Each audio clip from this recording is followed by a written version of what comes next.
Hello, college football fans. Welcome to episode 218 of College Football Throwdown. I'm your co-host, Alex Schmitz, and today I'm joined, as always, by my dad, Peter Schmitz. Hello, Husker fans and college football fans, those of you who are left. That's right.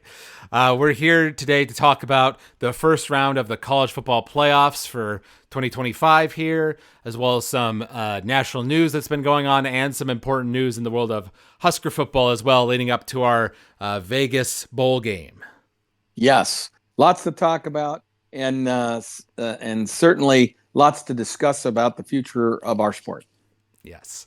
And for those who may be listening to this podcast for the first time, we are a father-son duo here to talk about college football by college football fans for college football fans.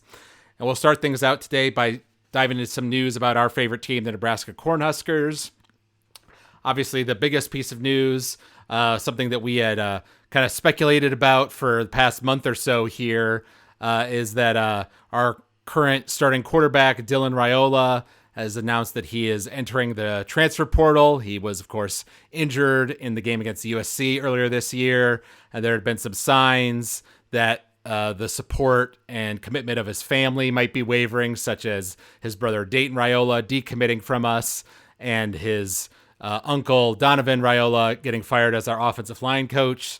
So it turns out that those rumors were true and that Dylan's entering the portal. I think because of the timeline that this is taken over, I feel like the actual announcement wasn't as big of a shock to Nebraska fans as it would have been had it come out of the blue.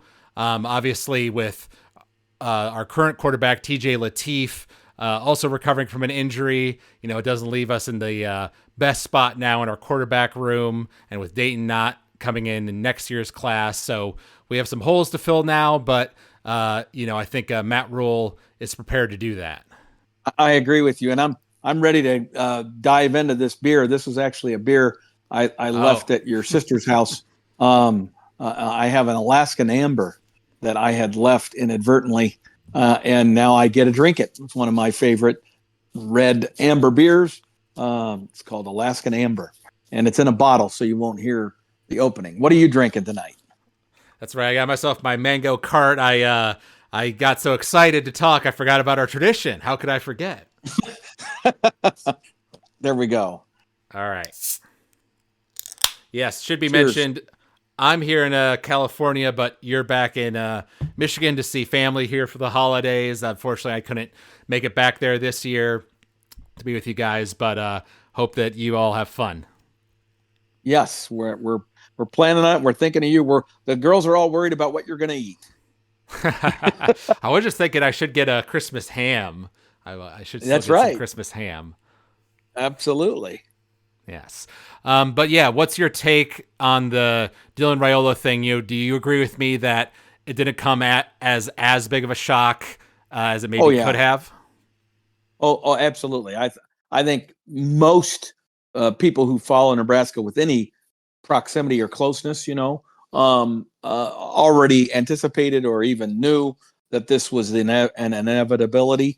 But I would say that the one thing that will probably remain the perception of most Nebraska fans and most national pundit people, others looking into our program from outside, they're going to assume that, the things that you discussed, the Dayton Raiola decommit, the Donnie firing of our offensive line coach, Donnie Raiola, were, significant parts of Dylan's decision. I really think those were somewhat independent. Not that, obviously family is very important to them, but I think if Dylan had been feeling like the future and his development were going the way he wanted it to at Nebraska, he would have stayed the course with Nebraska, even if Donnie had been let go and his brother had decided he wanted to go somewhere else, developmental wise. But I think there was clearly a perception within the family, Dylan, his dad, and others, that he was not getting the development that he wanted. He was not being put in an offensive situation that helped him to display his, skill set. And so he decided he no longer had the time or the patience to wait for that to get figured out. And so the reality is he's now going to be looking for a team that has a couple of things, in my opinion. And this is really what it boils down to. If we had had a schedule that was attractive next year, where it looked like we were getting maybe some of the lesser teams in our league, and didn't have a hard non-conference schedule, and we had a kind of a clear path to a 8 to 10 win season, then I think he might very well have chosen to stay. But he's looking in the headlights of a very difficult next year's schedule for us as a program. We had a very senior-laden offensive line this year, and we still sucked in the offensive line. So even though we're getting a new coach and all that, it's very questionable how good will our O-line be next year. So he's looking at it and saying, it's in my best interest to go find a school that's going to have a less daunting schedule and that has, quarterback coach and offensive situation that is more predictable for me to have success. And then I'll deal with all the other stuff, because he's got a timeline he's working with. He's got 2 years left.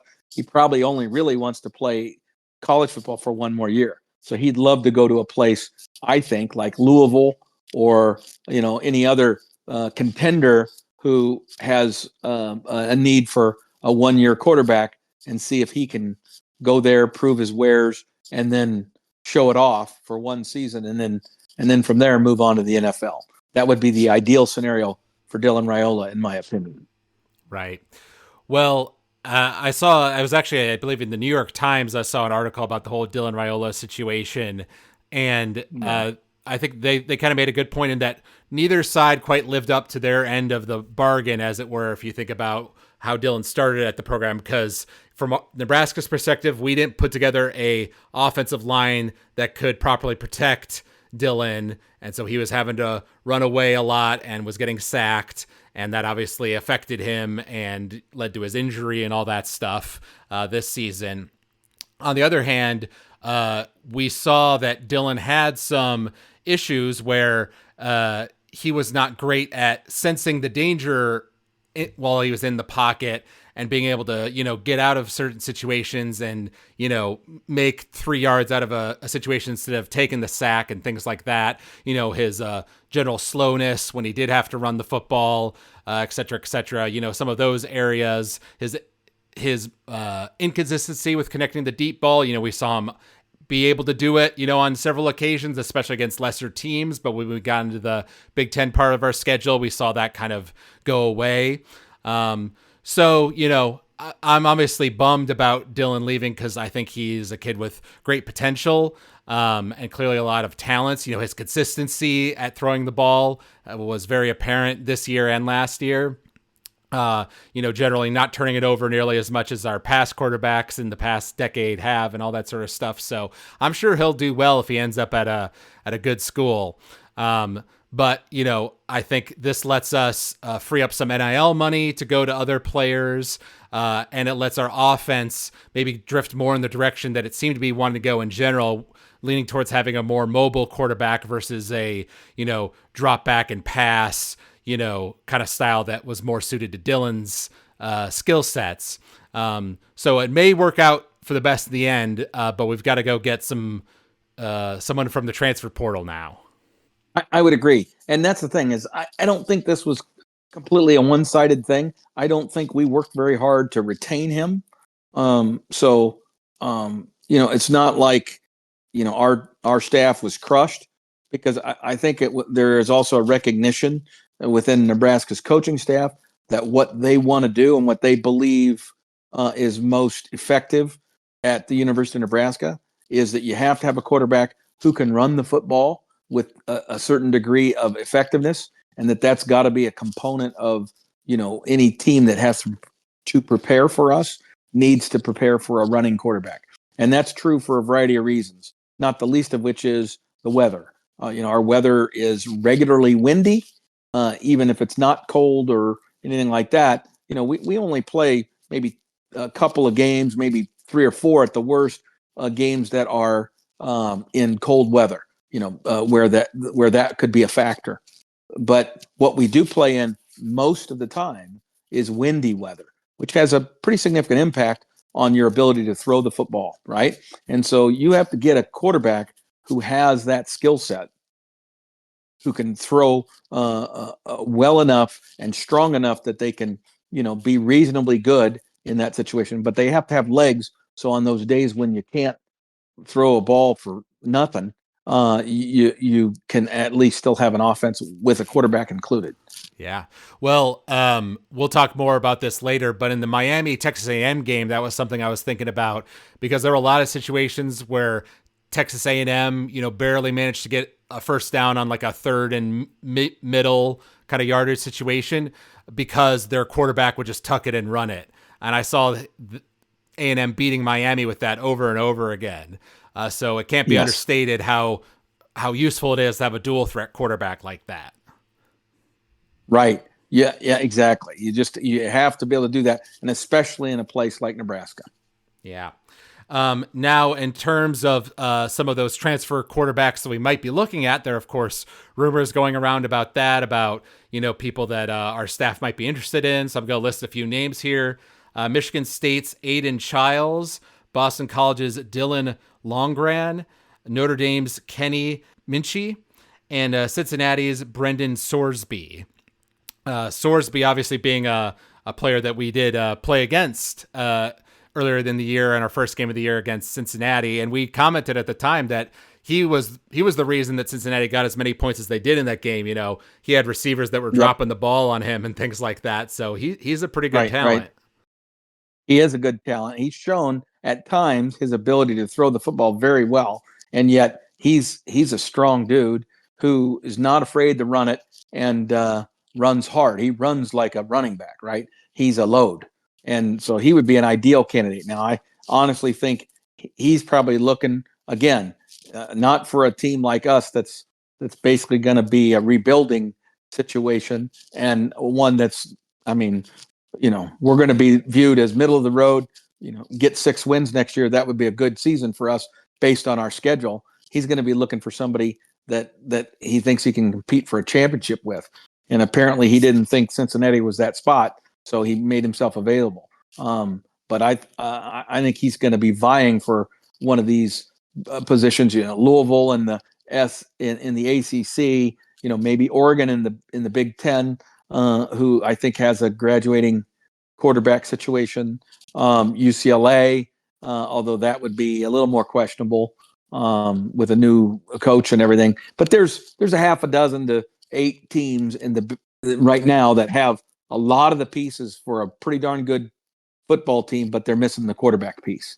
And if they're not in the SEC or the Big Ten, or they're in one of those leagues and they have an easier than normal schedule, then that would be a good landing spot for one of these top level QBs. I don't know that you mentioned in there DJ Lagway from Florida, who was a 5-star the same year as Dylan. And he's in the portal also from Florida. And, he'd be a great guy, except that he now has 2 years of kind of disappointing performance, for lack of a better term, because he came in as this very highly rated 5-star, and he hasn't been able to do that. That doesn't mean he's not talented. I mean, Nebraska would love to get a guy like that, but he's likely to land with somebody who, is going to be a contender in their conference at least. Right. Well, and you're reminding me now that Dylan and DJ have both entered the portal this year, all of the top 5 rated quarterbacks from that class. So I guess that would be not 2025, but the 2024 class of quarterbacks who were all true freshmen that year. All 5 of them have now transferred from the schools they originally went to. Right.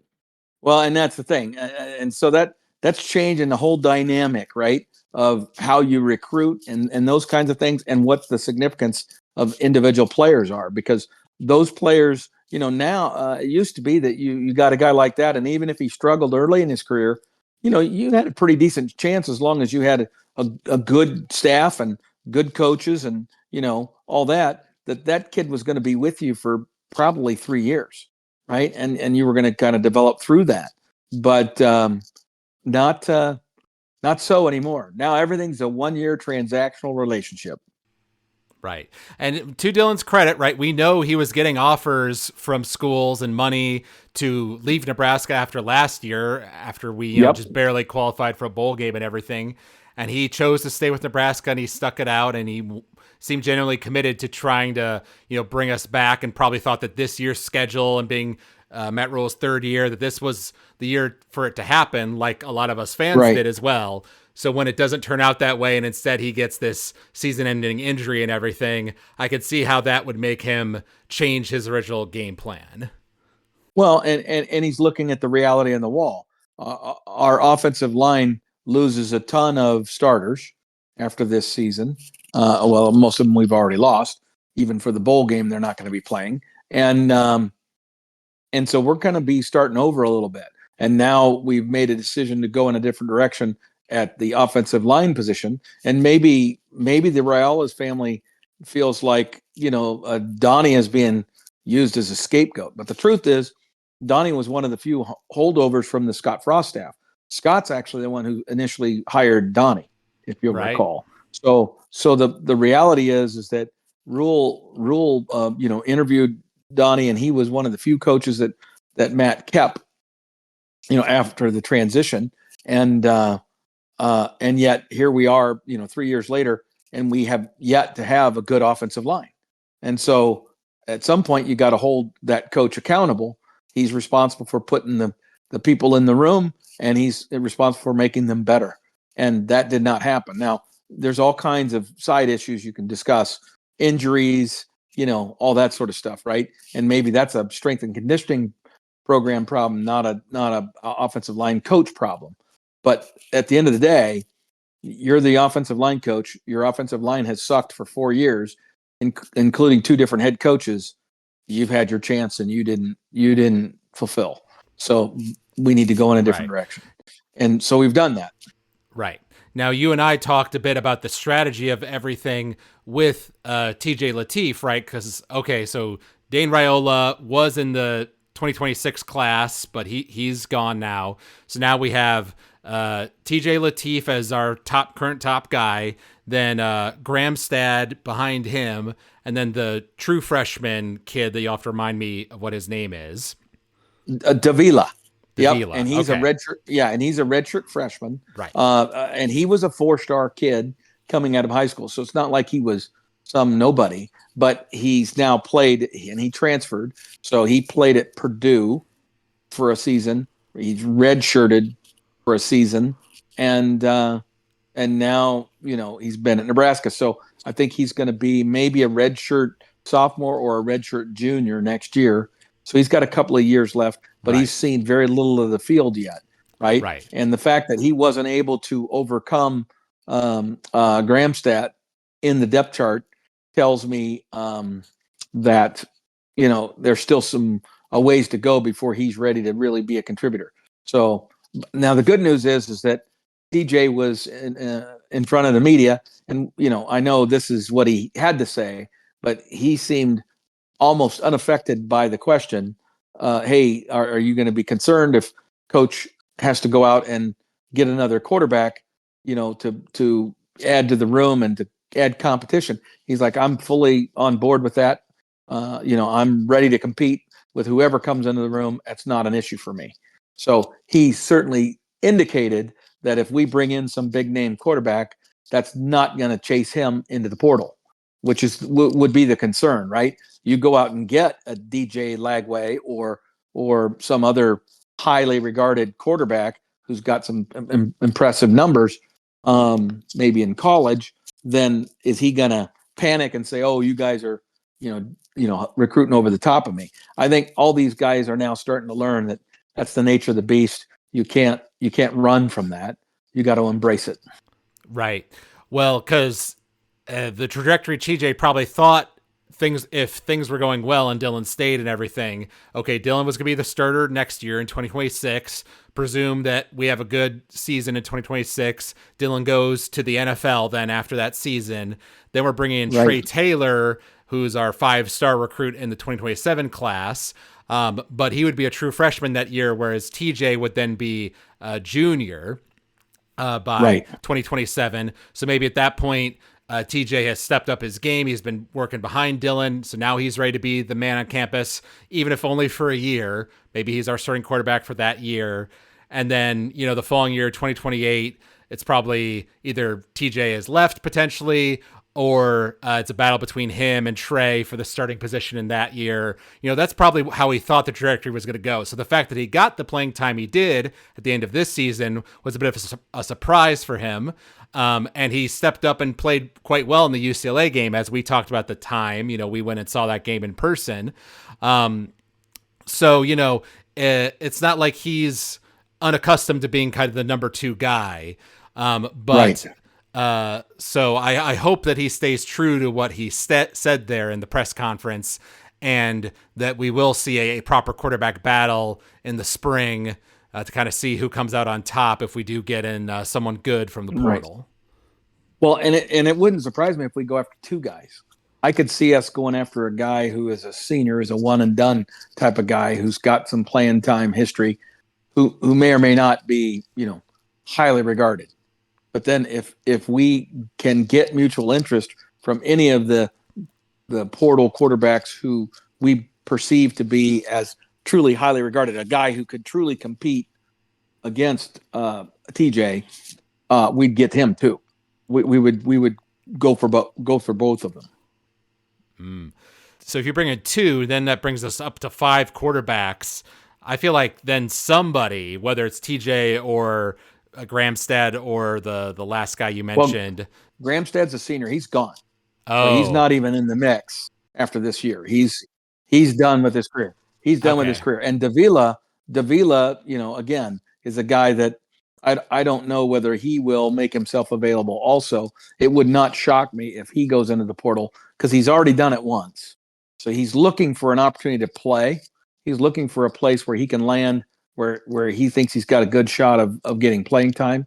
And the fact that he didn't move up that list this year at Nebraska with all the problems we had leads me to believe that either he's now decided, hey, I'm into my academics program here at the University of Nebraska. I've now developed some good friends here, and maybe I've got a girlfriend here. I don't know.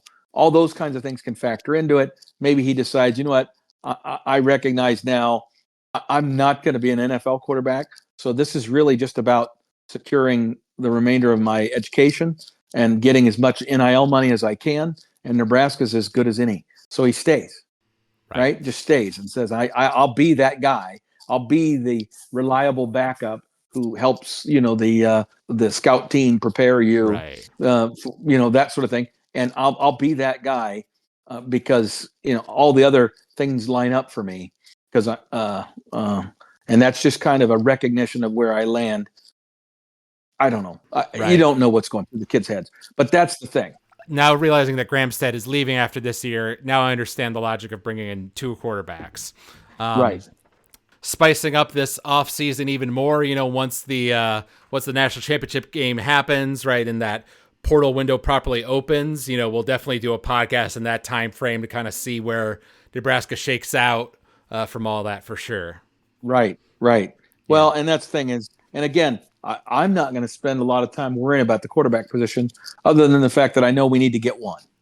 If we get 2, that's great too. But I'm far more interested in how aggressively Coach Rule goes after the interior. Right. It's about offensive linemen and defensive linemen. And if he succeeds in that area, I will be optimistic about where we're heading in the future. If he again swings and misses on a bunch of people and he doesn't allocate his money in that area, then that again tells me he's throwing up his hands and saying, oh, well, I just can't get him here to Nebraska. We tried, but we failed. You can't try and fail. What is the Star Wars line? Do or do not, there's no try. Yeah, that's right. And that's where we're at. Okay. There's no try for Matt Rule. He and his staff have to dramatically improve the talent and the performance of the offensive line room and the defensive line room. No ifs, ands, or buts. Right. The next season and the seasons that follow will be dictated based on that. You're doing fine on the accumulating skill talent. Your problem is you don't understand that you're playing in a league that is first and foremost about the line of scrimmage.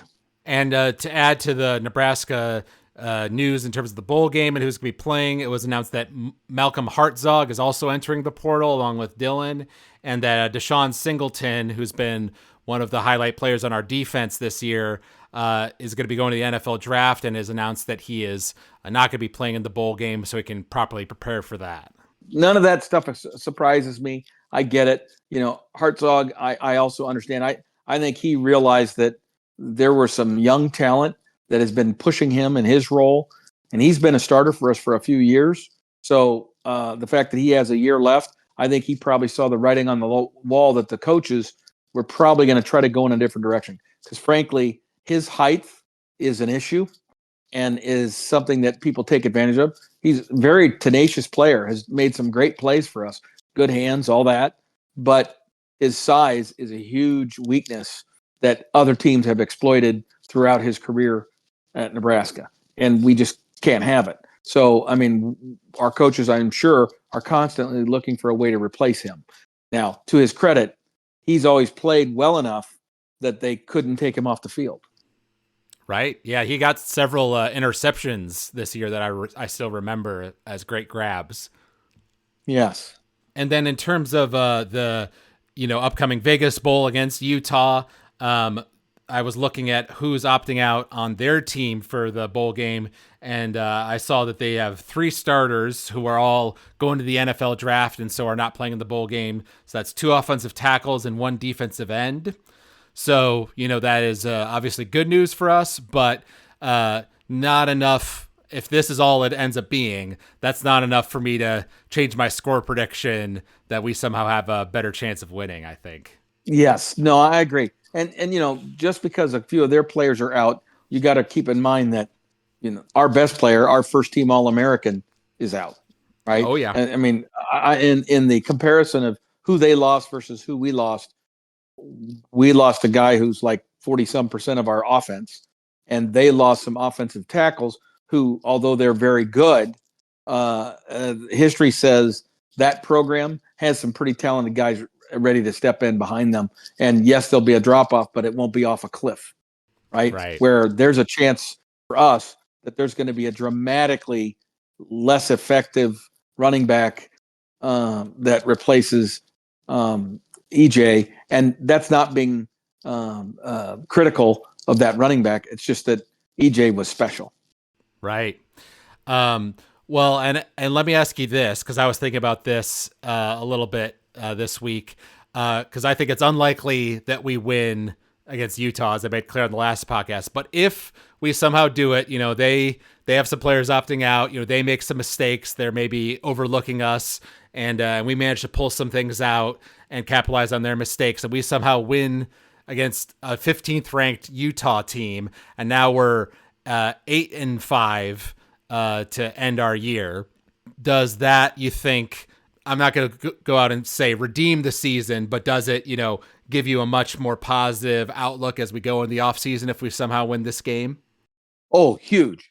I think a victory in this game would absolutely be significant for Nebraska's football program. Not only for the seniors that are graduating and get to go out in that fashion, but way more so about the fact that, okay, that would be like the first data point to show that maybe Coach Rule's decisions regarding changing staff, I mean, are going to lead to better days.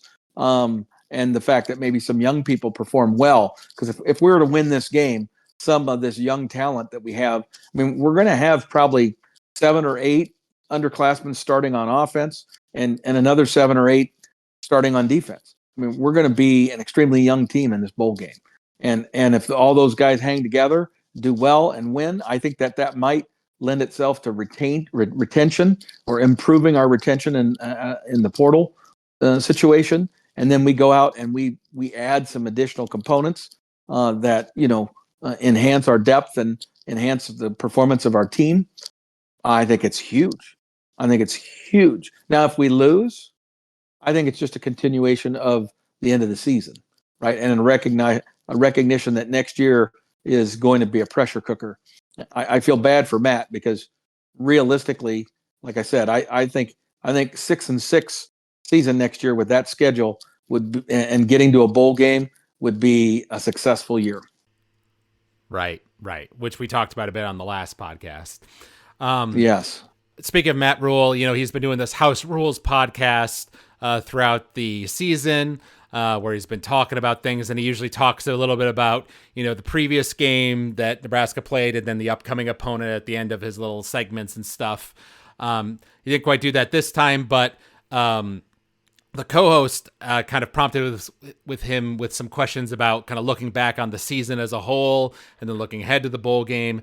So one of the things that he asked was, what's the top 3 things you're most proud of from the team this year? And he said the fact that we went to back-to-back bowl games for the first time since 2013, the improvements we made to the running game and EJ's success this year, and the improvements to special teams. All 3 of which I think Nebraska fans would agree are all bright spots in the season. Absolutely. Yep. The only one I would tinker with a little bit is improvements in the running game. How much of that was EJ being EJ, and how much of that was our offensive line actually being a better unit? And I would acknowledge that when we played lesser competition, and our offensive line was physically superior, then our offensive line played well. But there were too many games where it was clear our offensive line was getting handled by the opponent, right? And within the Big Ten, right? Right. And actually Cincinnati. I mean, we really struggled against Cincinnati. Now, Cincinnati had 2 defensive tackles who are both likely to play on Sunday next year. So it's not like they weren't talented, but they're a middle of the road Big 12 team, and we were a middle of the road that was presumed to be up and coming in the Big Ten, and they pretty much neutralized us, right? That was the first indication that maybe our offensive line wasn't as good as I thought they were going to be. Then we played some lesser teams in the non-conference and kicked ass, and our offensive line looked dominant, right? Right. But again, then we played Michigan and was right back to it again. All of a sudden, Michigan's got a defensive end that appears unblockable, according to our offensive line. The guy was a freak. Well, he was good all year, that kid, but not nearly as good as he looked against Nebraska, which was an indication that we did not have the feet. We did not have the quickness, particularly at our guard position, our tackle positions, to do that. We did okay in the interior, but our tackle play was atrocious. So that needs to change. We are not going to be successful in the Big Ten until that changes. Right. And then Rule was also asked what kind of areas he was not satisfied with the team, and he highlighted our defense, making the point that we're actually 21st in the country in terms of total defense, but we're last in the country in terms of red zone defense. So he obviously said that's an area we're looking to improve on. The final 2 games were very disappointing in that regard. Also wants to work on improving pass protection and special teams as well. Okay. Yep. That all makes sense. What his comment was about red zone, I mean, that's huge.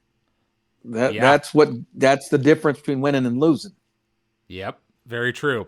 And, I know you haven't listened to that particular episode yet, Dad, but I definitely recommend it because, he goes off on some other topics. One of the things he talked about was about like the portal, and how we're definitely going to be going down into the portal this year, but the core of our team is already in place, and he's really looking forward to the improvement of the young guys, into next year. And he kind of talked about how everyone's in 3 buckets on a team. You're doing, well and you're successful and you're starting and you're playing well, or you're playing, but you're not, where you want to be, or your improvement's not going in the direction you think. You're kind of in this middle kind of wavering bucket. And there's kind of a third bucket for it's turning out as you get into college level that you're just not big enough, or you're just not fast enough or whatever, and you're not quite able to keep up. And maybe, Nebraska isn't quite the place for you. But he was kind of focused on that second bucket. And he said, I, Matt Rule, am currently in that second bucket because I'm not where I want to be with this team. And he talked about how EJ was in that second bucket at the end of last year, and apparently EJ was Right. considering entering the transfer portal and going somewhere else. Oh no, he did. Right, but Rule and the coaches, convinced him Come to back. stay, to come back and work hard in the off season. And obviously, we saw how much he improved in that year and was able to have a very successful year this year. So I think that's a success that Matt Rule can point to with some of these young guys he's going after, either in recruiting or in the portal, and just to say, hey, if you stick it out here in Nebraska, you can see leaps like what you saw with Emmett Johnson. Yes, and that is the message, the pitch, if you will, that he's going to have to give to a lot of those players that he wants to retain, that are part of the team but are in that wavering group, right? Absolutely. That what everybody develops at a different rate. In next year's your time, and you got to stay the course. And see, it used to be that was the conversation, and 98% of the people chose that path because there was enough of a hurdle to overcome to transfer to another institution. Because even in this day and age of portaling, right, these kids are still having to leave one school and go to another school. Well, how many of their classes don't transfer?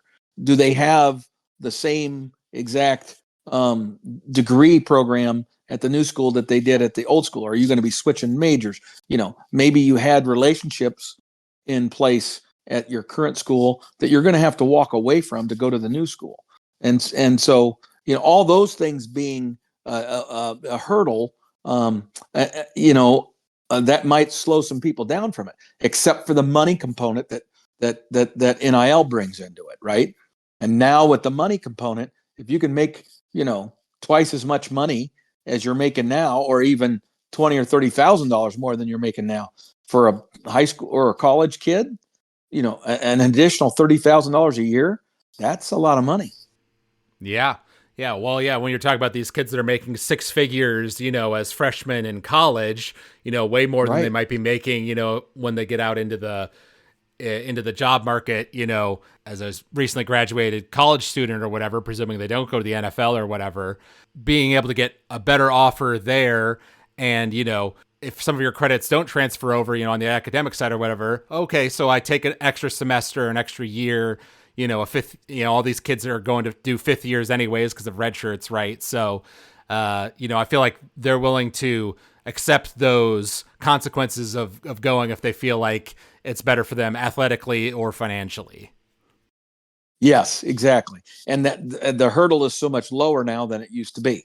And so as a result, and the incentive of possible, financial gain is there. So that makes a bunch of people make that decision that wouldn't have historically done so. Right. And it makes the job of being a coach so much harder. Now those guys literally every time they get into the meeting room with their team, with their group, they say you're the coach who coaches wide receivers. You're having to re-recruit your players pretty much every day in the meeting room. So you're not really able to do what historically coaches would have done, which was there was always a process, much like the Marine Corps and military outfits. There's a certain amount of tearing down and building back up that was part of the nature of building a great soldier or building a great football player, because of there's a lot of things in the sport of football that simply are hard. They're not necessarily enjoyable all the time, and yet they're the things you must go through to achieve your goal of being great at whatever you're doing within the sport. And Right. that used to be done by challenging those young people to say, I know what you're capable of. You're not doing it. You are falling short, and being very critical of that athlete who hasn't experienced that criticality from other people very often. Well, now you do that. And instead of them doubling down and redoubling their effort to achieve the success, they say, screw you, and they leave. And Right. that's a problem. Right. So now as a coach, you have to come up with different ways to motivate those guys. Right. Even beyond the NIL side of things, it also is a generational thing of like, I've heard about that a lot with just the Gen Z, Gen Alpha era kids in general. And that, you find different ways to motivate them. And like they're better at doing certain tasks or certain genres of things than, past generations, but they need to be motivated in a certain way. How did COVID mess up this generation psychologically? That's a whole other podcast that we're not qualified to go into there. Right, exactly. Yeah. And last thing I'll mention that I thought was interesting that Rule said was that he's been doing some more on the field coaching with the defensive line because we've fired our defensive coach and he's kind of filling in there right now for the bowl game. But he expressed on the podcast how he's been enjoying doing that and he's gotten good feedback from the players about what he's been doing there. And sounds like he wants to do more of that next year. He kind of said that I've kind of got, the layers of coaching in place that I needed. I've kind of got my general system figured out, here in this third year. So it sounds like maybe he can afford to spend more of his time on the X's and O's of actually coaching and getting more face-to-face time with the players versus being more of the overall manager type that maybe he has been right. the first 3 years. Well, there's no doubt that he spent a lot of time developing and being more of a CEO this year and being more of a marketing agent. I mean, the whole house rules thing and all the effort, even though I know it doesn't take him a ton of time to do that. A lot of, all the editing and production and the plan for what they're going to talk about and all that stuff is being done by other people. And he shows up and it probably takes him not much more than an hour and a half to record that entire house rules episode each week. But he's doing that. He's giving speeches. He's doing a lot of things. And he's also trying to keep the pulse of this huge staff now that he has, keeping them all, motivated and heading in the same direction where there's some consistency in the messaging and what they're trying to accomplish. And that takes a lot of his day. And so how much does he have left to do the, grind of, individual coaching, right?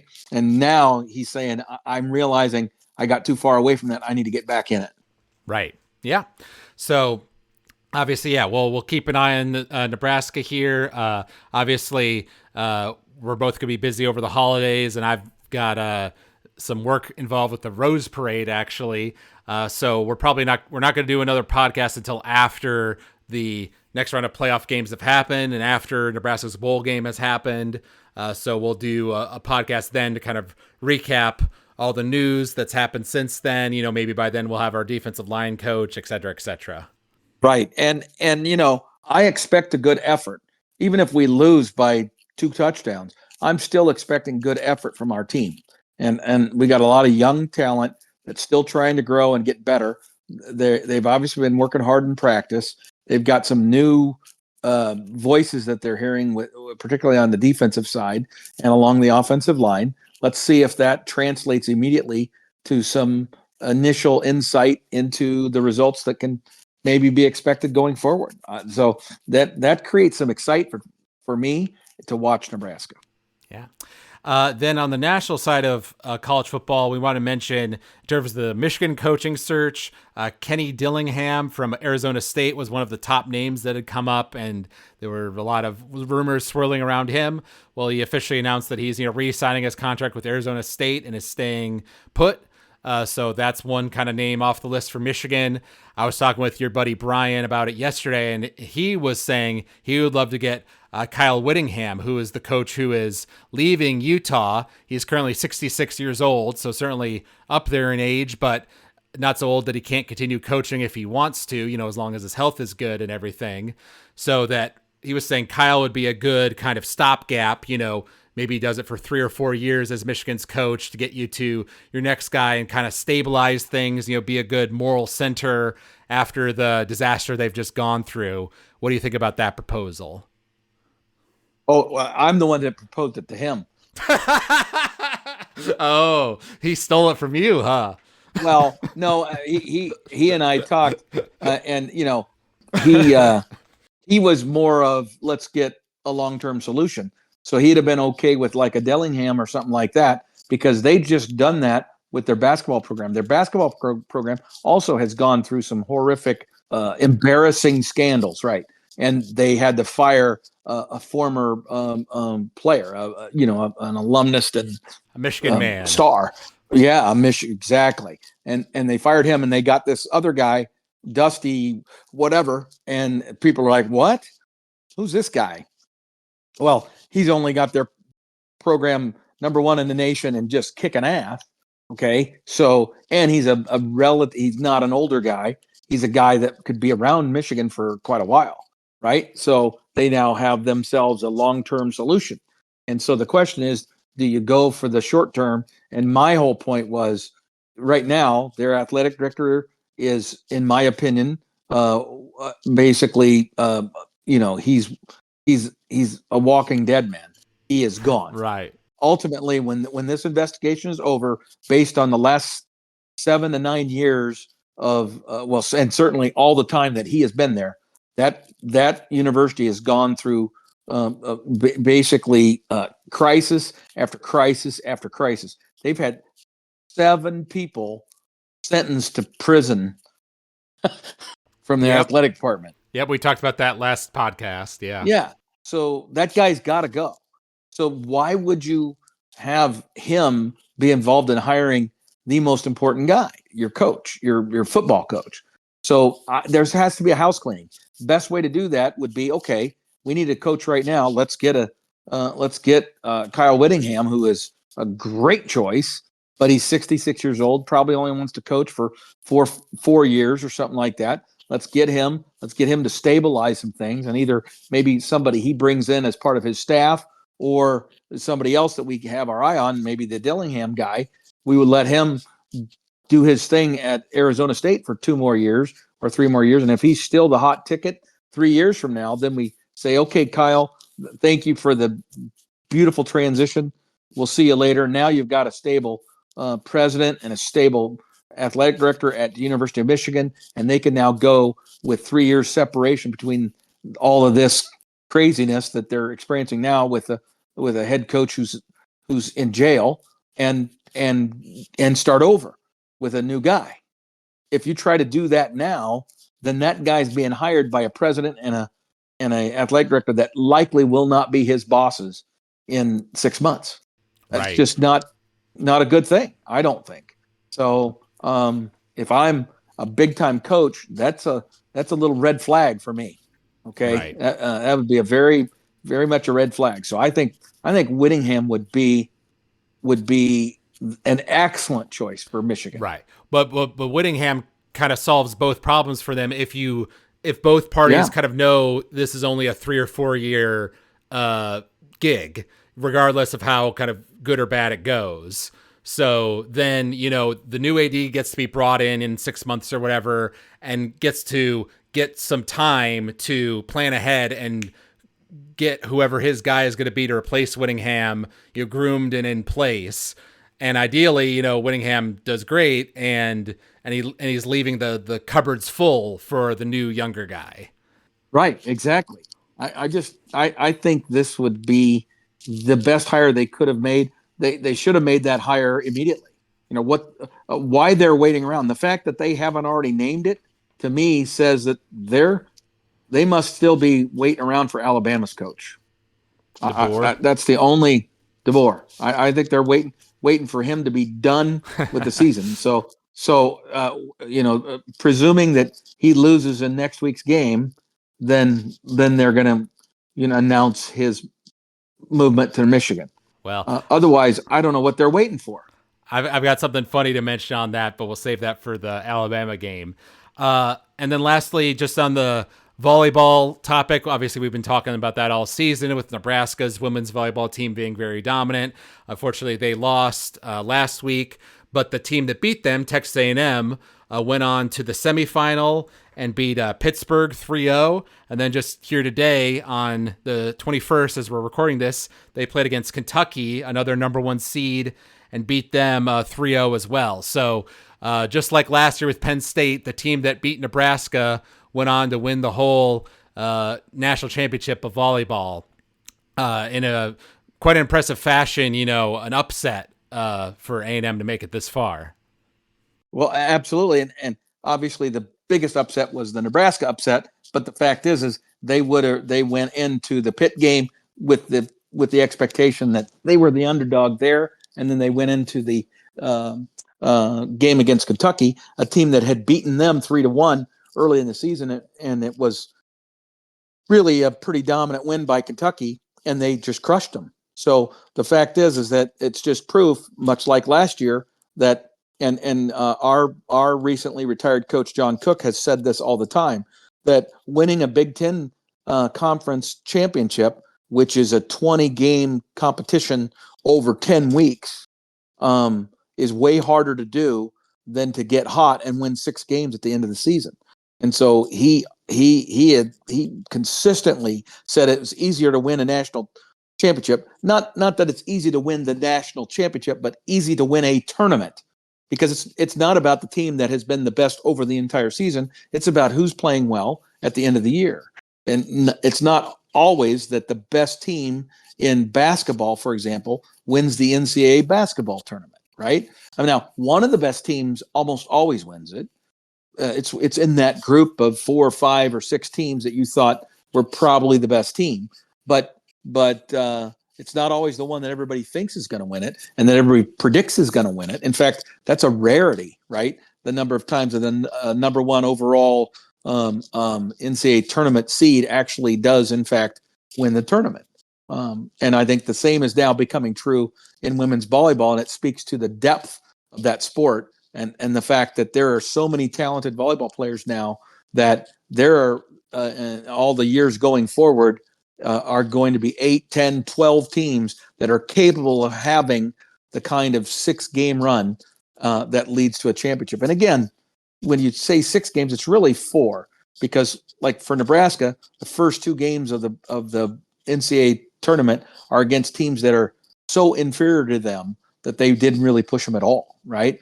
And it was only the 3rd game where they started to have to be challenged, and that one ended up being a massive blowout for Nebraska. And then the 4th game, which was that Elite 8 final, regional final, we ran into Texas A&M and lost. Mm-hmm. Yep. And there were all kinds of circumstances going on outside the court that affected that too. Yes, we talked about that last podcast. Yeah, no, and I don't want to go through that as excuses. The reality is that our team needs to recognize that there needs to be a slightly different approach to preparation for the tournament going into next year. We are again going to probably be one of the more talented teams. I don't think we'll be as dominant next year as we were this year. I think a lot of teams are going to have improved talent, and our folks are going to be back more by and large. I mean, we're a team that doesn't have a ton of seniors, so we're going to be good, but our incremental improvement is going to be probably smaller than a lot of other teams. Now, the A&M team, it'll be interesting to see how their coach is able to reinvent themselves. He's a guy that's been heavy in the portal, and he may be able to reinvent himself again. But he had 9 seniors on that squad, and he's probably going to go out and try to get himself another mature group that he can put together. And then as the season progresses, they'll get better and better and better because he's a good coach and be competitive by tournament time. I can't say the word. And I haven't even been drinking except for this one Alaskan Amber. Oh, man. Well, let's see if you can keep your faculty straight here as we start talking about the college football playoff. We'll go ahead and start with the game that kicked off this first round, which was Alabama-Oklahoma, a rematch of 2 SEC teams. I went ahead and predicted that Alabama would win that game in a close matchup, 24-20, while you went Oklahoma's way, 28-17. And it was certainly looking like your score was going to be correct, or maybe even worse, because by the 11-minute mark of the second quarter, Oklahoma was up 17-0, and Alabama only had 12 yards of offense. So Oklahoma had more points than Alabama had yards, had just 3-and-outed them 3 times in a row, and it actually got there on that drive. It was 3rd and 5, And it felt like if Oklahoma could have stopped them there, forced them to punt, the momentum would have been so fully on Oklahoma's side. If they had gone down and scored again, made it 24-0, the game might have been over in the second quarter. But on that 3rd and 5 play, Alabama got a big 29-yard pass for a first down, drove it down there and scored. And from there, it kind of felt like Oklahoma was snake bit. They had a blocked punt later that gave Alabama great field position, and they threw a pick six. So then by halftime, all of a sudden it was 17-7. So their lead completely reduced to nothing within 10 minutes of game time. Right. And just all the little things that were going so well for Oklahoma. I'm like, Alabama was struggling to get a first down even, early in that game. And Oklahoma's defense looked to be kind of overwhelming them. But then that obviously all changed, and it just took Alabama having a little success. And here's the other thing that is dramatically surprising to me, and I may mention this again later in the podcast, is you had Oklahoma at home during a playoff game. Rabid fan base. I mean, just a rocking environment. I don't know if you saw the pregame, but the pregame was awesome. Oh, yeah. And so the fans were just in a tizzy. I mean, it was phenomenal. And you had everything going in your direction if you're Oklahoma. I have to be critical of that team and the coaching staff for Oklahoma, because that should have been a victory for Oklahoma. Everything pointed to that being a victory for Oklahoma. And the fact that they kind of stumbled away, that is kind of on them. Right. Well, and even in the final stats, they had 362 yards to Alabama's 260.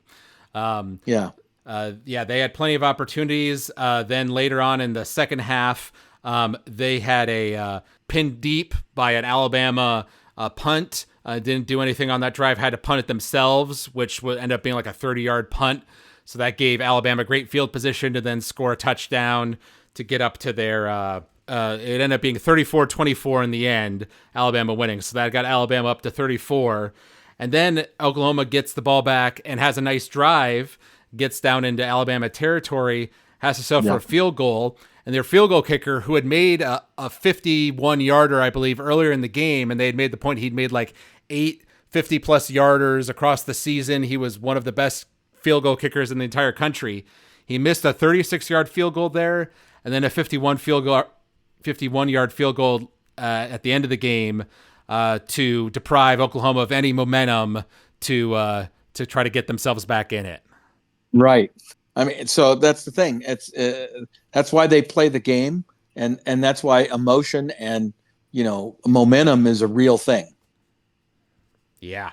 Well, and so the funny bit I was going to mention is on the college football Reddit, some Alabama fan posted this. Must have been probably when Oklahoma went up 17-0 and it was looking bad. The title is, "How quickly can DeBoer get to Michigan? He's bad and we don't want him. Any UM fans want to be flat when it counts?" And and the Redditor mods decided to leave that one up because everyone was pointing out how funny it was. Because then, of course, 10 minutes later, Alabama's tied up the game and Oklahoma has collapsed. And everyone's like, all these Alabama fans in the comments are like, "Actually, we're good. We'll hold on to him. Don't worry, Michigan." But you and I were texting about it. It was like, oh, this is showing why Alabama shouldn't have made the playoffs. They were looking so bad. Like the kind of defensive beatdown that Georgia gave to them. It looked like Oklahoma was going to do the same thing. And then to their credit, they turned it around and were able to open up Oklahoma's defense more in the second half and get their passing game going. So you got to give them some credit for that. You do. You've got to give them some credit, but also it does have to call into question Oklahoma's mental toughness, and the fact that they're obviously a team with some talent. They have a good defense, but they kind of lost their composure, right? I mean, so I mean, it's definitely a huge win for Alabama because they stayed in it, but Oklahoma didn't. And that's I think a legitimate criticism of Oklahoma. And Oklahoma has a history of that, actually. They have never won in the college football playoff, even going back to the 4-team playoff. In fact, in 2017, they led 31-14 and ended up losing 54-48. So they are no strangers to blowing leads in these critical games. Right, exactly. And I've never been a huge fan of their head coach as a head coach. I think he's a spectacular defensive coordinator, but he is yet to demonstrate to me that has what it takes to be a great head coach at the Power Five, Power Four, I guess it's called now, level. And I'm still waiting to see that. Right. Then let's jump ahead here to one of the Group of 5 matchups. This one was Ole Miss versus Tulane. We both went Mississippi's way. I said it would be a little closer, but Mississippi would win 31-17 over Tulane. You went a little bit bigger, saying it'd be 38-17. And the final score for that one ended up being 41-10. So a little bigger than either of us were imagining. And that's one where Tulane, did get some yards. If you look at the total yardage of the game, it was Tulane 421 to Ole Miss 497. So Tulane getting over 400 yards looks quite impressive. But then you look down and see, they had 3 turnovers to Ole Miss's 1, and I believe all those turnovers that Tulane had were on their own side of the field. So that basically gave Ole Miss easy touchdowns. I know they went for it on 4th down once, didn't get it. So giving Ole Miss good field position again. So when you're such a massive underdog in that sort of game, you got to be crisp, and they weren't. Right, exactly. I was pleased with the Oklahoma-Alabama game in terms of its competitiveness. It was entertaining all the way to the end, all that sort of stuff. And those were 2 fairly similar football teams. I think it was pretty obvious, even though Tulane had moments where they had success, moved the football, et cetera, et cetera. I think it was a game where Ole Miss was in control the whole time. Yeah, no, they certainly were. And somewhat of a similar story with the Oregon James Madison game. You and I predicted that one as well. I said it would be Oregon 38 to James Madison 21, and you went Oregon 42 to James Madison 7. And it actually ended up being quite a high-scoring game of Oregon 51 to James Madison 34. It was 34-6 at halftime. Yes. So Oregon had a massive lead already, but they kind of let off the gas in the second half to their detriment. JMU outscored them 28-17 in the second half. And once again, when you look at the stats for that game, Oregon had 514 yards to JMU's 509. So basically the same in terms of yardage. And Oregon was the team that was actually down on the turnover margin, 2-0. So they gave JMU some opportunities there. But JMU's problem was penalties. They had 13 penalties for 113 yards. So that was obviously very significant as well. So yeah, I saw some Oregon fans, obviously being happy that they won, but being kind of mad that, the defense kind of folded early and being worried going into their game against Texas Tech. And they should be. And I agree, because at halftime, they were on pace to get 775 yards of offense or something. It was crazy, right? And then in the second half, they really didn't do much, right? And I don't know if that was play calling and their intention to just run the clock or something like that. And then they had some turnovers and just sloppy. They did not remain focused, and they will not move along in this tournament very far if they play like that again. Right. Yeah. And then the last matchup we'll talk about was Texas A&M Miami, which you and I both thought was going to be a pretty good matchup. It was number 10 versus number 7 in the rankings. And I went ahead and predicted that A&M would win that one 35-17. While you went A&M's way as well, but lower scoring, 24-21. Little did either of us know that we were being crazy talking about such high scores when the final score actually ended up being 10-3, Miami winning. in a very bizarre game. Yes. A&M once again should have won the game. I don't feel bad about the fact that I chose them. You look at the final yardage; they had 326 yards to Miami's 278. They had plenty of opportunities earlier in the game, but they had a blocked field goal that would have given them the early lead. And then Miami ended up missing 3 field goals throughout the game. So it was a resounding 0-0 at halftime. Yes, exactly. And, again, this was a game that you would expect was going to be competitive, but this is an A&M team, that had been undefeated most of the season, then kind of got exposed last game of the year against Texas. So you just didn't know what to think. But again, I think in last week's podcast, I talked about the value of the home field, especially a place like Kyle Field at Texas A&M. And yet Miami was able to take care of that. Now, Texas A&M had some opportunities that they squandered, early in the game in the first half that I think were very telling that was going to come back. They were going to haunt them, right? And it kind of did. Yep. Well, and A&M was down on the turnover margin 3-1. Some of those turnovers being where they were on a good drive and then coughed up the ball, so giving up on scoring opportunities there.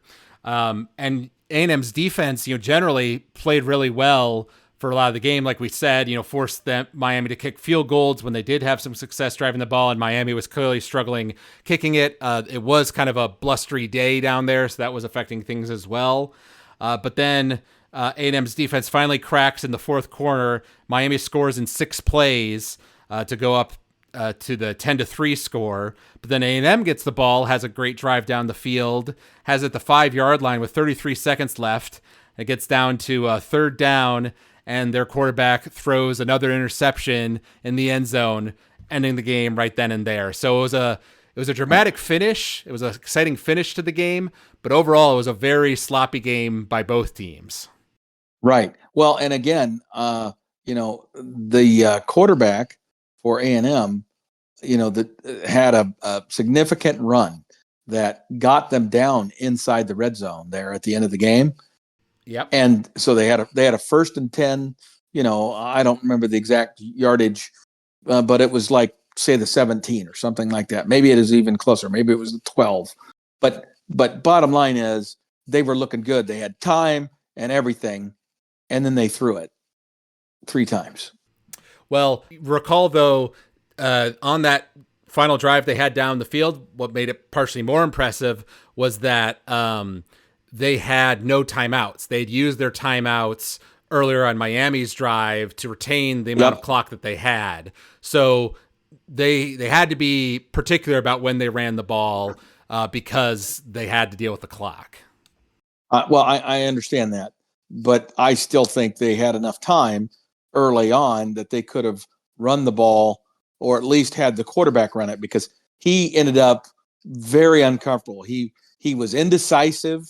He threw the ball late and then ultimately threw the ball into a massive crowd with 3 defenders around the receiver, and it was a terrible idea. So the quarterback's strength was not making good decisions in those tight windows that you get in when you're in the red zone. So if that's the case, and that's been kind of his MO. So you have that with that quarterback going into that situation. You have to find another way. And if you want to throw the football, then hopefully you have a trick play where you're pitching the ball to a running back who's got some arm strength, and you draw the defense in, and then you have him throw to a wide open receiver in the end zone. You have some kind of a play like that if you're going to try to throw it, so that if it doesn't work, it's the guy is told throw it out of bounds if he's not open. But I don't know. I just having that guy throw the ball 3 times seemed like out of the pocket too. They didn't roll him or anything. Yeah, I know.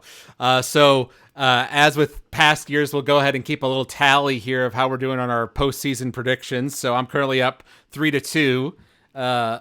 after this first round, but we'll do a recount once we get through the second round and all the bowl games that we predicted and everything. And last thing to mention about A&M, to your point, it was kind of, there was a criticism at A&M that they're kind of a paper tiger, despite their good record. I saw this being pointed out. It said A&M has played 2 teams with winning conference records this year, Texas and Miami. They lost to both. Total combined conference records of teams A&M beat, 20 and 52. Exactly. And frankly, prior to the Oklahoma game, Alabama's would have been not quite that bad, but not a whole lot better. Alabama's win-loss record and the win-loss record of the teams they beat was pretty sad. And so how do these teams, and I've even looked at the 2026 season with the supposedly new 9-game schedule.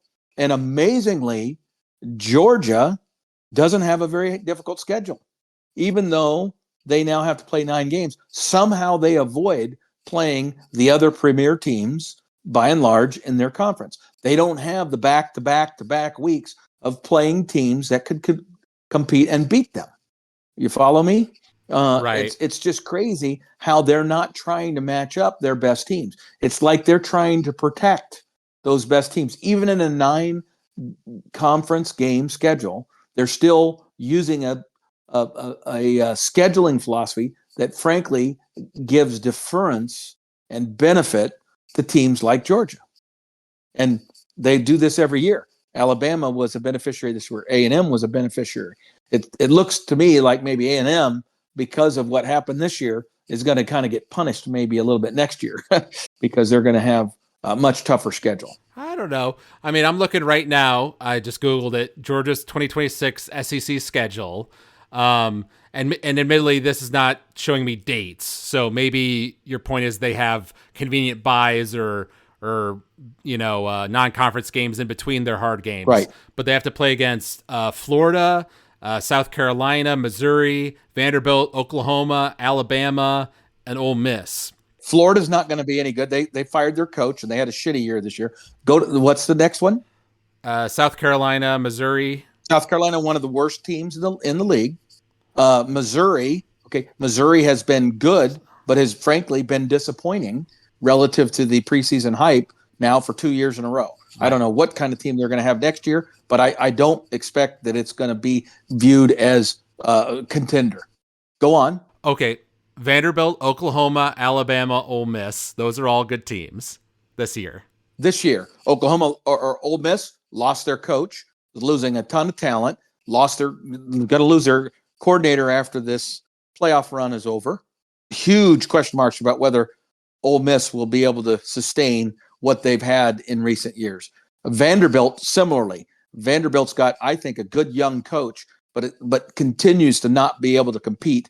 And as this NIL thing continues to escalate, Vanderbilt does not have the alumni base and fan commitment to spend the kind of money that their competitors are going to be. So I don't believe Vanderbilt is going to be able to sustain the success of this season. I view this more as a peak, and they're going to start sloping back down to a valley. So you start looking at that. Where's the Alabama LSU that now has a new coach that is viable, and LSU is going to have talent because they're going to spend the money. I want to see the schedule like Nebraska is going to face next year, where we're going to play Ohio State, a Washington team that's really on the upswing, and Oregon, and Penn State. I mean, where you're going to play 4 or 5 or 6 teams that are really, really good. And it just seems crazy to me that Alabama and Georgia don't play. Right. Well, they've got three teams that are currently in the playoff this year. They have to play next year, plus Vanderbilt, who almost made the playoff. So yeah, that's where I'm going to disagree with you. I don't think it's a cakewalk schedule by any means. Well, okay. All right, moving on. We got to predict the second round of the playoffs here. Let's start off with Miami versus Ohio State. That's at the Cotton Bowl this year. Um, and I looked it up. I looked up all the odds today. So this is once again the 21st as we're recording this. So those odds could very much change over this week. But currently, Ohio State is 10-point favorites. And after the ugly performance Miami put up and how good Ohio State has looked all year, I can't say I'm too surprised by that one. Well, God, see, I still hate this week off thing. And I think it's going to rear its ugly head again, to be honest with you. So I think I agree that I think Ohio State's the better team in that matchup, but I think it might very well be closer than you think. The question is how many Miami fans are going to come back again to Texas for a second time, or are they going to stay? True. Yeah. I mean, if you were thinking that that Miami was going to win, maybe you booked a 2 week holiday vacation, or Right, well, I guess it'd have to be 3 weeks because they're not playing this next weekend. Um, but yeah, maybe you knew you'd be coming back or something. right. And so, I think there's going to be a massive Ohio State advantage. Now, that wouldn't have been the case if A&M had been on it, Right. but so that I think that lends itself to Ohio State advantage. So I think Ohio State's going to win this football game, but it would not shock me if Ohio State starts the game slowly. That Miami comes out and surprises them. Well, I'm gonna say I'm not going to predict that it's going to be super high scoring because I think Miami did show right that they have a legitimate defense. That defense slowed down A&M all day this past week. But I do think Ohio State is significantly better than A&M and will give them some trouble. So I'm going to say that Ohio State ends up winning, let's say 24-10 over Miami. Interesting. Okay. Okay. Well, I'm going to say that it's going to be 34-17 Ohio State, with Miami scoring 17, but it's going to be a late score that Ohio State gets kind of in junk time to make that final score 34-17. So most of the game is going to be played within a 10-point margin, and in fact maybe even an early Miami lead in the game. Okay. And then in the Orange Bowl, we have Oregon versus Texas Tech, number 4 versus number 5. So what's predicted to be a close matchup, and number 5 ranked Oregon is currently a favorite, but only by 1.5 points. So basically even money game between these two. And I think, like we mentioned, maybe some people's expectations for Oregon were maybe shaken a bit by their disappointment against James Madison, but there's also a world where the fact that Oregon took their eye off the prize and got a little sloppy in the second half against James Madison gives Dan Lanning something to coach this next week and yell at his players about and get them pissed off about, and they come out and play lights out against Texas Tech. So which of those two scenarios do you think is more likely? Well, I would expect that from Dan Lanning, that he is going to use that as a coaching point, a talking point that is going to demand that his team perform better. But I think people are also underestimating the talent level of Texas Tech. Everybody's been kind of down on the Big 12, including myself. I don't think this is a vintage year for Big 12 football. And, Texas Tech is the best of that group. But man, their defense really, really impressed me late in the year.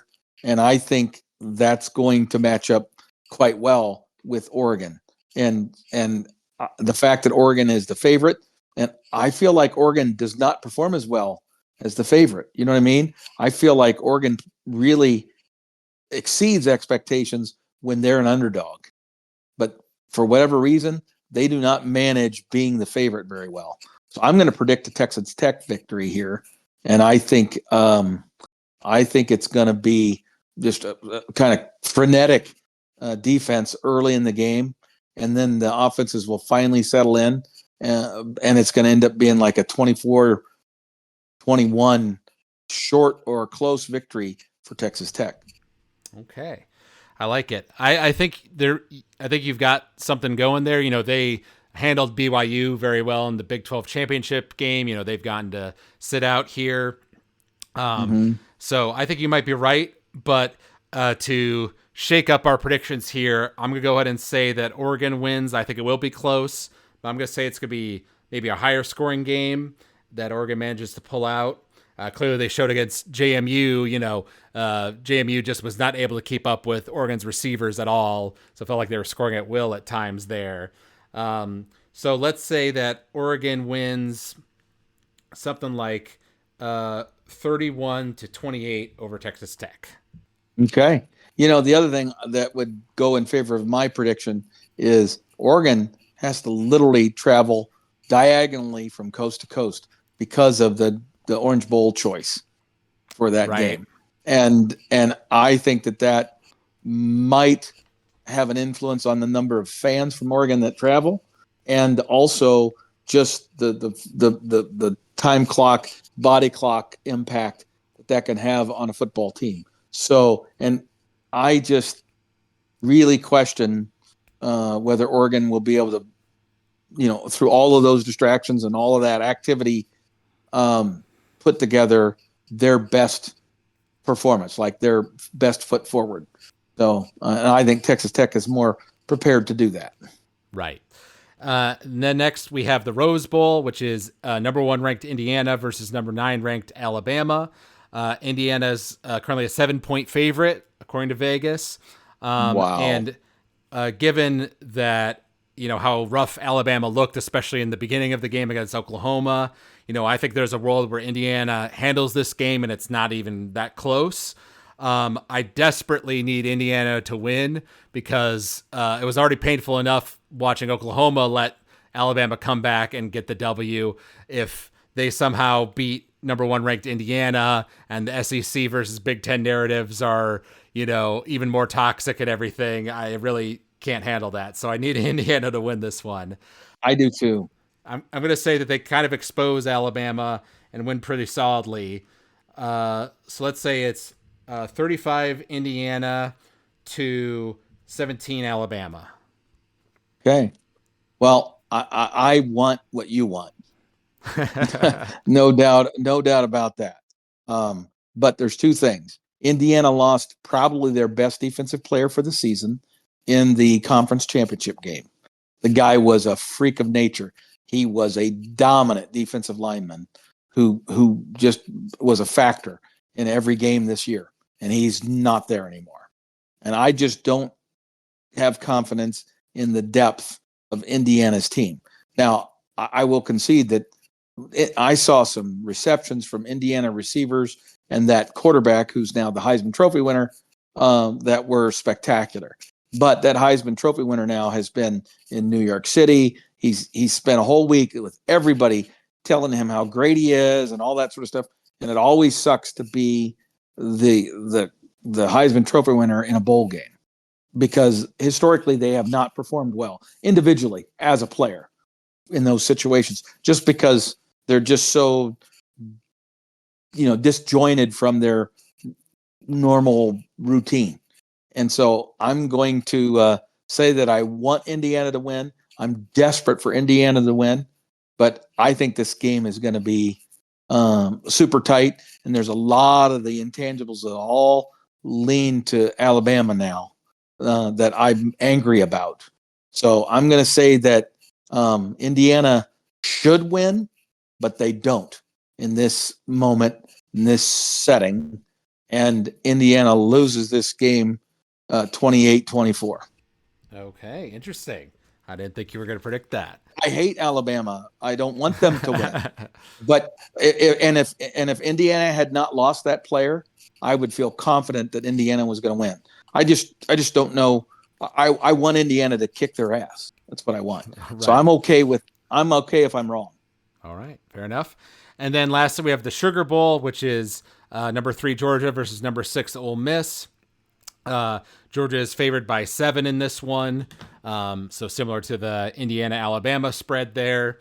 Georgia obviously looked very good in their game against Alabama.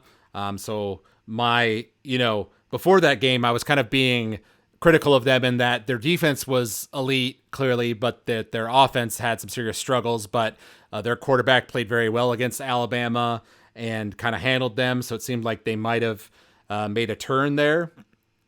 So I think I'm leaning Georgia's way. What about you? I'm leaning Georgia's way also, Alex. And I'm curious, who beat Georgia during the season? Wasn't it Ole Miss? No. Well, I just looked that up. So Georgia beat Ole Miss earlier this year, but it was a close Okay. game, 43-35. Okay. Okay. So I knew they had played earlier. I thought so. So who beat Georgia then? Was it Alabama? No, Alabama lost to Georgia early in the year. No, Alabama did beat Georgia. They did. Remember? Yeah, Alabama won the first time, and then Georgia crushed them in the rematch. Okay. Yes. Okay. There we go. All right. Well, so I I'm going to go with Georgia. I think Old Miss is going to, you know, do okay. Um, this is another one of those things where you have the week off, right? That has an impact, and Old Miss fans will be there, right? I mean, attendance wise, I think it's going to be a 50-50 thing. So the crowd's going to be very, very equitable, I would expect. But I think Georgia's coaching and their coaching stability wins out here, and they end up with it'll be maybe a lower scoring game than it was last time they faced each other. So I'm going to say it's 31-24. Georgia beats Old Miss. Well, based off of the that previous score I mentioned, 43-35, I think it will be higher Yeah. scoring again. But I think Oh, Georgia will win it. I agree with your analysis. So let's say 41 Georgia, 31 Ole Miss. I'm going to say it's something like that. okay. That's interesting. Based off our projections, we're mostly predicting that the favorites are going to win. Although yours would I be quite the didn't. upset with Alabama, if that's how that Yeah. one played out. I hope I'm wrong. Winner of Indiana, Alabama would play against the winner of Texas Tech, Oregon. So if I'm correct, Yes. then we get a rematch of Indiana versus Oregon from the Big Ten Yes. as one of the semifinal matchups, and then Georgia versus Ohio State as a SEC versus Big Ten matchup. So in that scenario, the three Big Ten teams that were in there all make it into the top four. Right. And that would be great for our league. That would be great for the Big Ten. That would be great for the national prominence. And hopefully it would cause ESPN to get a shit ton of backlash for continually promoting their product and their inventory rather than promoting the sport of college football, which is one of my central criticisms of them. I would love for that to happen. I just need Indiana to be able to overcome a severe loss of talent on their defensive line because their wide receivers and quarterback are exceptional, and I really think they're for real. So I don't mean to be diminished in Indiana, but I hate that these teams have this too much time off. They just have too much time off, Right. even though they're the best teams in the country. Well, here's one interesting proposal I saw in terms of changing up the playoff in future years. There's been a lot of different things discussed, and I thought this one was interesting, getting to the fact that based off our data from last year, it would suggest that the teams that got the bye actually played worse, and like you say, that the extra time off wasn't necessarily a benefit. So this Right, person's proposal was you still give them the bye, they still play later and everything, but you also give them the home games so that the second right, round games are the ones that are played at the home stadiums of the higher ranked teams, and then yes, the bowl game matchups would be in the first round. So the obvious right, downside of that is that changes up the historic dates for a lot of these bowl games, yeah, that never happened. bakes with tradition in a way that a lot of people wouldn't like.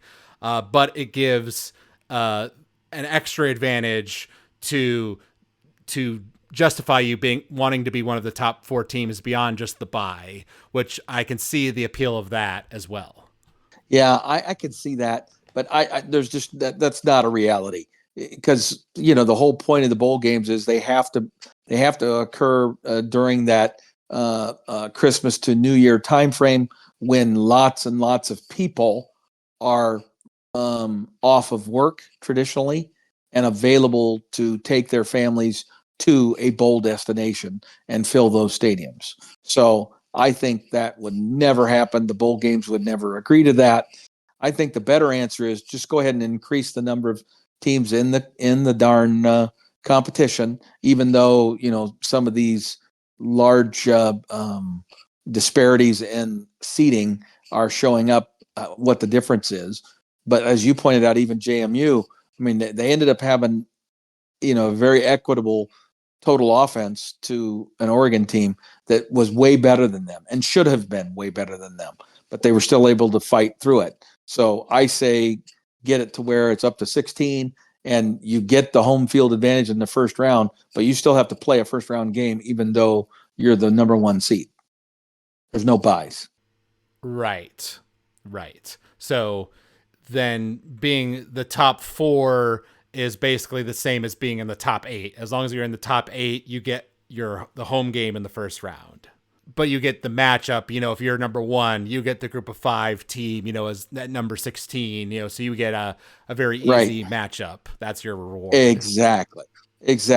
And so, and then you go to the second weekend, and now that's your bowl game weekend, for lack of a better description. And the first time you have to play, a legitimate opponent. Right. Yep.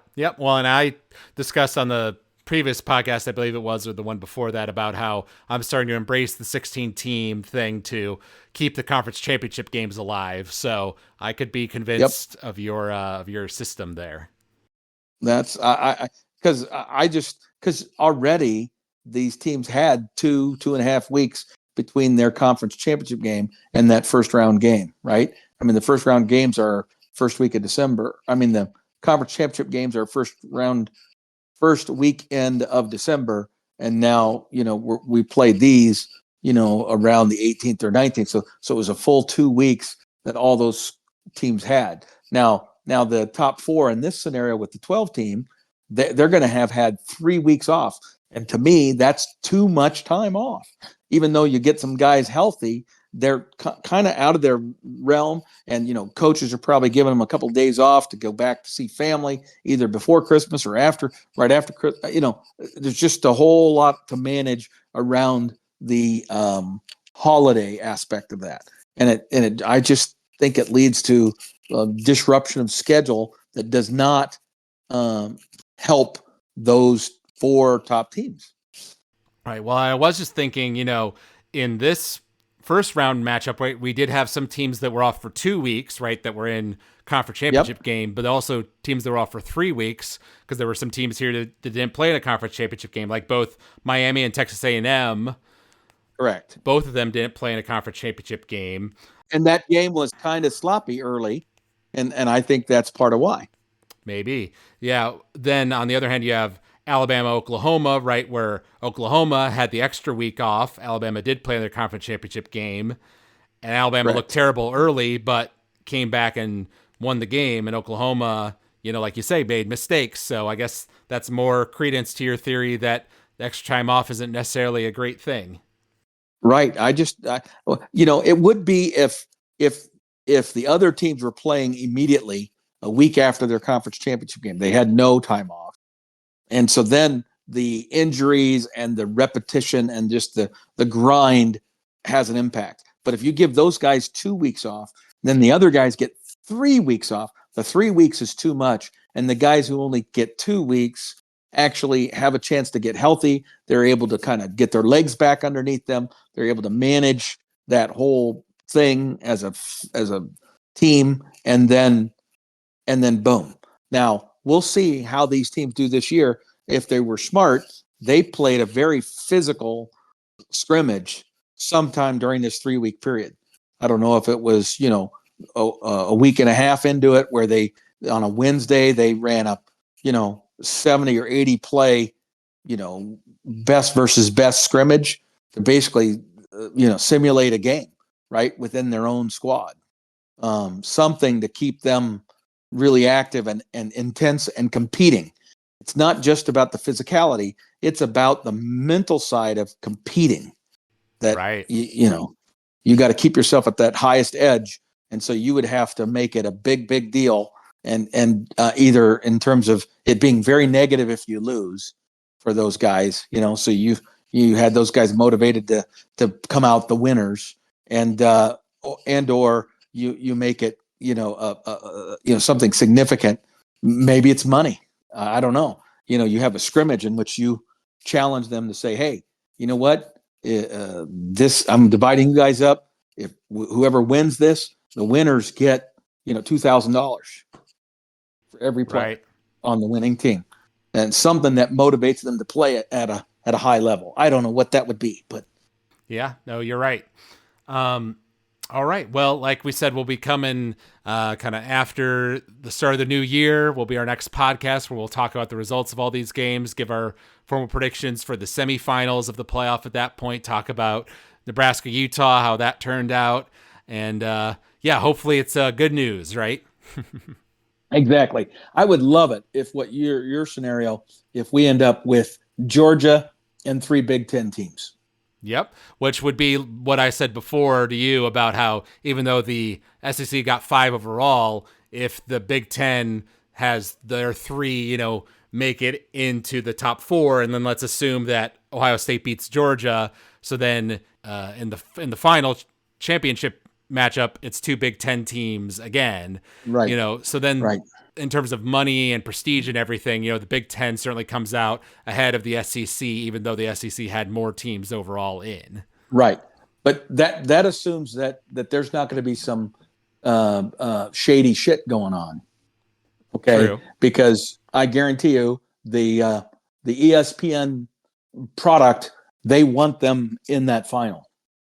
So it would not shock me if in this case Georgia played Ohio State, that Ohio State would kind of get screwed in the deal. And there would be incredible refereeing convenience that would occur that would help Georgia win against Ohio State, okay, to ensure that a SEC team made its way into the national championship. And that would not shock me at all. It wouldn't. And I would fully embrace the conspiracy theory that was tied to it. Because there's so much money involved, and there's so much of the talking points aspect of it too, because it goes beyond what the teams get paid. It gets to what ESPN, the media partner, gets. Well, and Indiana, Ohio State obviously would be a rematch of the Big Ten matchup, which I feel like TV partners would prefer it to be a fresh matchup. Absolutely. But to their favor, if that does turn out to be the case, the Indiana Ohio State game was a good, entertaining game. So I think fans would not be dissuaded from watching that again. No, but it probably wouldn't lead to record, television audiences or anything like that, unless it, like you said, unless over time it became a classic, right? Because of the play on the field. All right. Well, we hope to talk to you guys all again, hear back from our fans. If you enjoyed listening to this podcast, you can email us at collegefootballthrowdown@gmail.com. You can also find us if you search for College Football Throwdown on Apple Podcasts or Spotify. You can leave us a ring or review there. We always love hearing feedback from the fans. So thank you out there for listening, and thank you, Dad, for joining me for this episode. Until next time, go Big Red. Go Big Red.